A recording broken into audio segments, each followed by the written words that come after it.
Greetings all, and welcome to the 18th episode of TM Tactical Movement. For today, we'll be taking a look at the Absorb, Mega Drain, Giga Drain, Petal Dance, Petal Blizzard, Leaf Tornado, Leaf Storm, Leaf Blade and Horn Leech attacks, and the Grassy Terrain technique.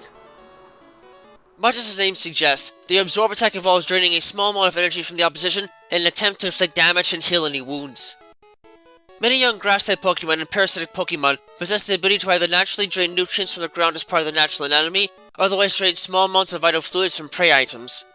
In battle, this natural ability can be converted into a direct attack by using plant-based energy or a bite to drain some of the opponent's energy and the nutrients contained within their blood.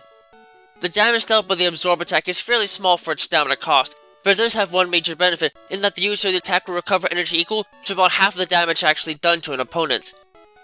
The low base power of the attack effectively ensures that this is only a minor recovery in most cases, but with little else to attack with, this move can more than prove to be fundamental to young grass types with little else in the way of protection. Because the move involves directly draining energy and nutrients from a target, unless attack's recovery attributes are somehow blocked, there is no way to directly counter or dodge the Absorb attack. Metallic armor, however, can help reduce and negate the damage dealt by this attack, though rocky armor is likely to take exceptional damage from it in most situations. The fact that the opposition recovers some of his energy with every successful strike of the Absorb attack may be scary to some, but the low damage potential of this move should generally make it little more than a slight annoyance to most trainers. Compared to the Absorb attack, the damage dealt by the Mega Drain attack is still fairly small, even though it is about twice as strong as the Absorb attack, and it does have one major benefit in that the user of the attack will recover energy equal to about half the damage actually done to an opponent. The relatively low base power of the attack effectively ensures that this is only a minor recovery in most cases, but with little else to attack with, this move can still more than prove to be fundamental to grass types with little else in the way of protection. Although the move is not as strong as the Giga Drain attack, Cisco didn't think it would have been a good idea to release the strongest member of this family of attacks starting out, and instead decided to release the Mega Drain attack as TM21 within their first generation line of TMs. The company quickly found out that this attack was not enough for most trainers though, and in turn leading them to discontinue it afterwards and replace it with Giga Drain in future generations. Since the move involves directly draining energy and nutrients from a target, unless attack's recovery attributes are somehow blocked, there's no way to directly counter or dodge the Mega Drain attack. Metallic armor can however help reduce and negate the damage dealt by his attack, though rocky armor is likely to take exceptional damage from it in most situations. The fact that the opponent recovers some of its energy with every successful strike of the Mega Drain attack may be scary to some, but once again the low damage potential of this move should generally make it little more than a slight annoyance to most trainers. The damage dealt by the Giga Drain attack is fairly moderate for its stamina cost, but it is much stronger than other basic energy draining attacks it is related to, and still has a benefit in that the user of the attack will recover energy equal to about half the damage actually dealt to an opponent. The moderate base power of the attack effectively ensures that it may only be a decent recovery in most cases, but with little else to attack with, the move can more than prove to be fundamental to grass types with little else in the way of protection. After Silco realized that the Mega Drain attack simply wouldn't be enough in practice, the Giga Drain attack was instead installed as TM19 with the 2nd through 4th generation line of TMs. Unfortunately, the move was eventually labeled as unfair because of its devastating effects in battle, and turned forcing the company to discontinue the otherwise highly popular TM, until it was later reinstalled as TM28 in the 8th generation line, as well as TM19 again in the recent Sinnoh Special Edition set, and TM111 in the 9th generation line of TMs. As noted with its predecessors, because the move involves directly draining energy and nutrients from a target, unless attacks with recovery attributes are somehow blocked, there is no way to directly counter or dodge the Giga Drain attack. Metallic armor can, however, help reduce and negate the damage dealt by this attack, though rocky armor is likely to take exceptional damage from it in most situations. The fact that the opponent recovers some of his energy with every successful strike is bad enough, but the surprisingly decent damage the attack inflicts is what more often than not makes the move a true nightmare, and one that only sturdy defenses or powerful offenses will be able to overcome in practice. The Petal Dance essentially involves use of scattering a torrent of energized petals while dancing close to the opposition, simultaneously choking them in flower pollen and damaging them with a seemingly endless stream of plant-based energy. Though similar in effect to the Thrash and Outrage attacks, the Petal Dance attack is a highly specialized move that can generally only be learned by Pokémon that possess large flowers on their bodies. At the onset of the attack, the user energizes these flowers and sends its reproductive systems into overdrive, generating new, highly energized leaves and shedding old ones so rapidly that it tears pollen from the flowers. The user then rapidly dances around the opponent, directing this powerful maelstrom towards the opposition as a massive burst of grass-based elemental energy. This reproductive kick lasts a considerable amount of time, so the Petal Dance attack can easily be executed 2 to 3 times in succession before a moment is needed to recharge, which helps to compensate for its relatively high stamina cost. Unfortunately, this move does come with some drawbacks. For one thing, the user is unable to stop generating and releasing energized petals for the duration of the attack, nor can it think properly because all of its energy is being driven into this process alone. So it is nearly impossible to direct or command the Pokémon using the move, and there is virtually no way for it to selectively target a particular opponent. Secondly, perhaps most importantly, once the user does manage to lower its reproductive levels, its systems are unable to completely exit that mode and become mixed with irregular nerve signals, and turn inflicting confusion, though this will not happen if the attack misses or is otherwise interrupted before the user can recover on its own. Even so, the Petal Dance attack is highly valued among trainers because its after effects can easily be cured by a held item such as a berry, making it a potent attack that can be used at least twice before serious complications occur. Because the opposition is unable to respond normally to emotions or even pain during the execution of a Petal Dance attack, it is exceptionally difficult to force them to cancel the attack or otherwise dodge the attack in close quarters. Strong metallic armor can help reduce and negate the damage dealt by the attack, but weaker metallic armor is unlikely to perform as well, and rocky armor in general is likely to take exceptional damage from it in most situations. Trainers that specialize in using the Petal Dance attack will often have the Pokemon hold berries that can cure the confused condition after the attack, so stealing or otherwise destroying this item can help reduce the attack's effectiveness in the long term. In the short term, the best thing that one can do is to hold on with strong defenses on one side, and try to defeat the opposition before the damage dealt by this vicious assault becomes irrecoverable. Much as its name suggests, the Petal Blizzard attack involves user generating a massive vortex of swirling petals, energized by natural grass-type energies, before blasting it across the battlefield surrounding it. The Petal Blizzard attack is very similar to the Petal Dance attack, but it serves as a weaker, modified version designed more for calculated destruction over random devastation. In essence, Pokemon using this attack use their natural grass-type powers to generate a swirling vortex around them, containing shed petals energized by the natural energies. The sheer size of the vortex can often be quite astonishing, and has been known to extend across the user at distances several times their own body length. This violent torrent of petals and energy may look quite beautiful at first, but much like the whirlwind generated in a Razor Wind attack, the vortex is inherently unstable.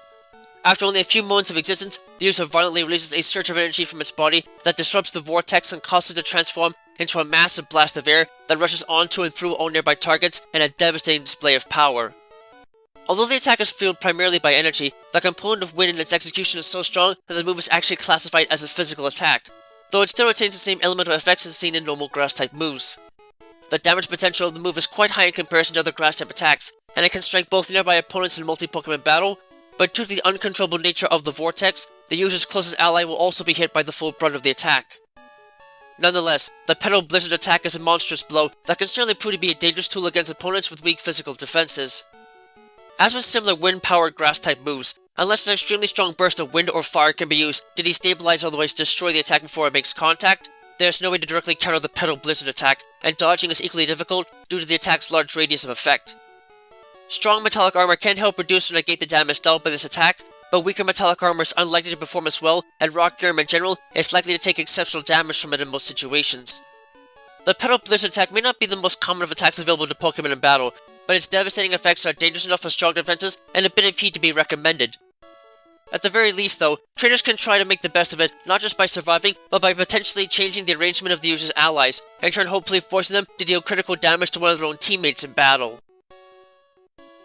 As one might imagine, the Leaf Tornado attack involves the user generating a powerful whirlwind of razor-sharp leaves around itself before firing it towards a target to inflict damage. The Leaf Tornado attack can effectively be thought of as a modified move that combines the best aspects of the Razor Leaf and Whirlwind moves together for a powerful strike.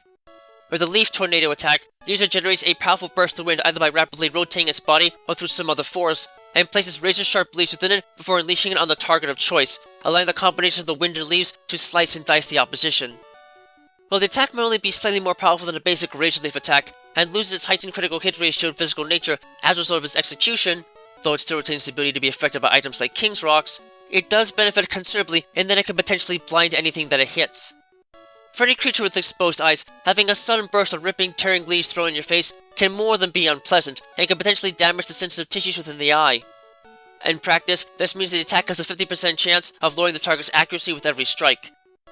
While this may not be enough to make its otherwise high stamina cost and low accuracy rate, a consequence of the uncertain motions of the whirlwind containing the attack, worthy to some, for those that have access to it, the Leaf Tornado attack is a potent move that can certainly inflict considerable special damage when few other options are available.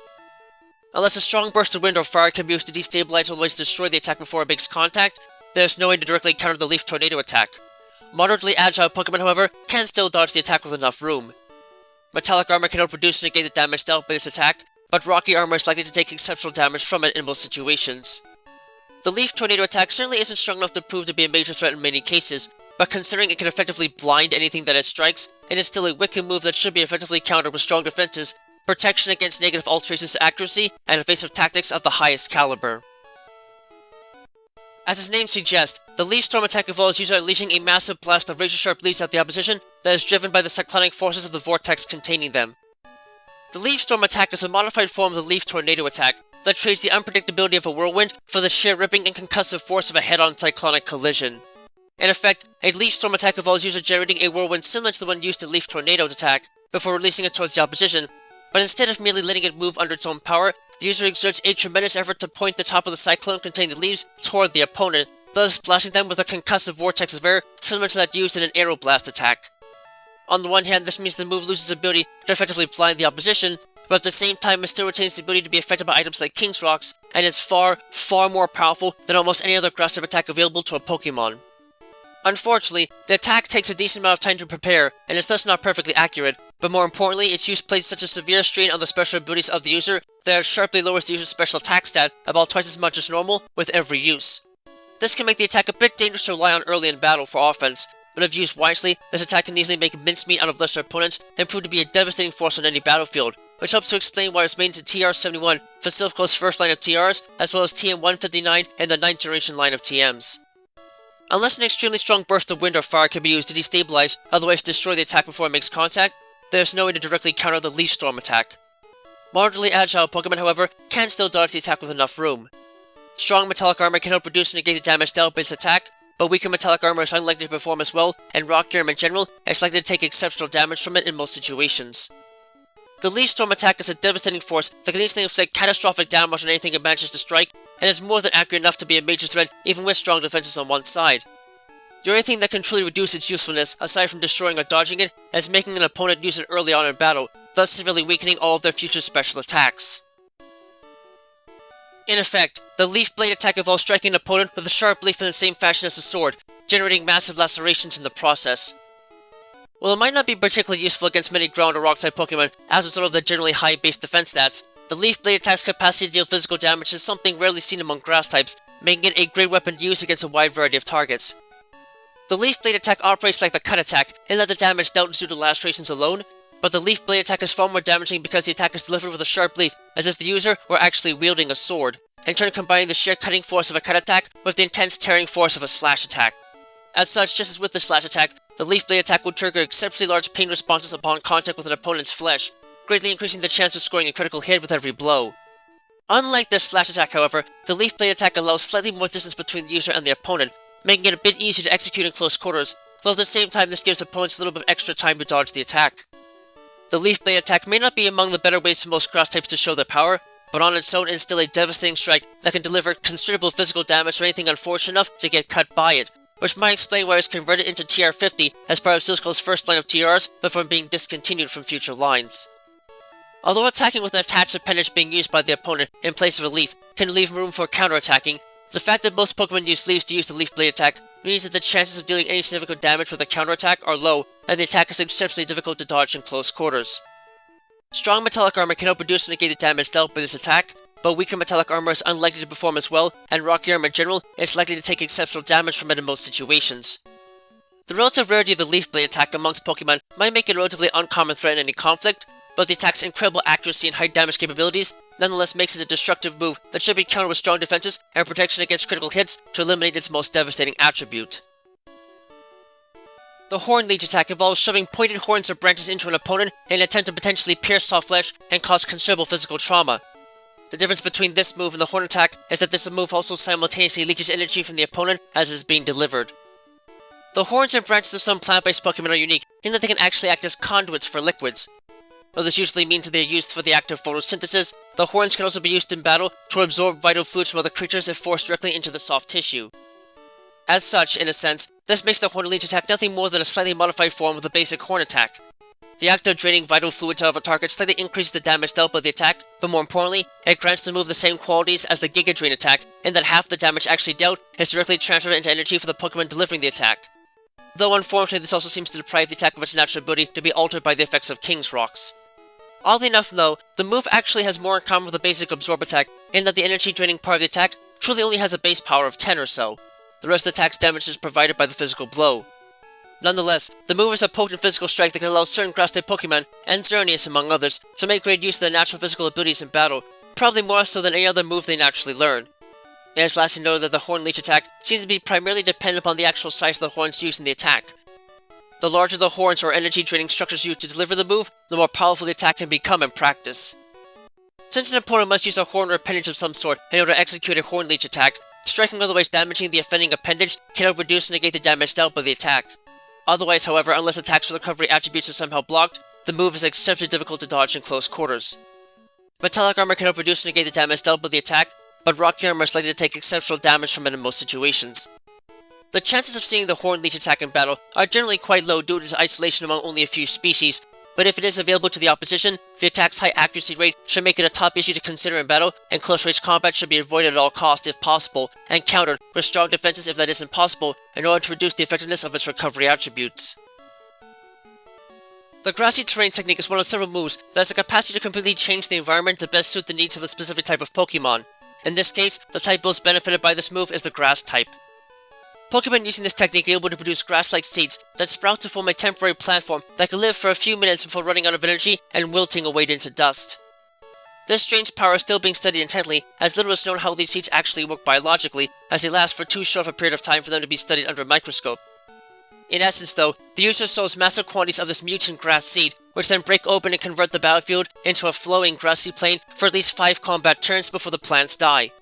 For grass types, this provides a calming sense of power that helps them to concentrate better and in turn increases the damage of all grass type attacks by 50%.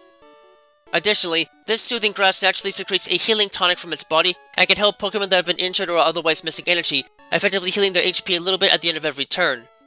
Furthermore, due to the stabilizing effects of the soil the grass provides, moves that seriously involve churning the ground to deal damage, namely the Magnitude, Earthquake, and Bulldoze attacks, have their power reduced by 30%. It is finally noted that the presence of this grassy battlefield causes the move Nature Power to become Energy Ball, grants the secret power attack a grassy flavor with the potential to inflict sleep, and causes Pokemon using a camouflage technique to become grass types. The only disadvantage that comes with this technique is that it cannot have an effect on Pokemon that can either fly or hover above the ground through use of an item or ability. Even so, this technique can more than change the favor of battle to those of grass type association, and in turn keep any and all opponents and allies from inflicting substantial damage to them over the course of the move's duration, which helps to explain why it's made into TM88 for Silphco's 8th generation line of TMs and TRs, and TM137 for the 9th generation line of TMs. Aside from waiting for its effects to wear off, there is no way to directly counter the effects of the Grassy Terrain technique. That's it for this episode, so stay tuned for the next episode of TM Technical Movement.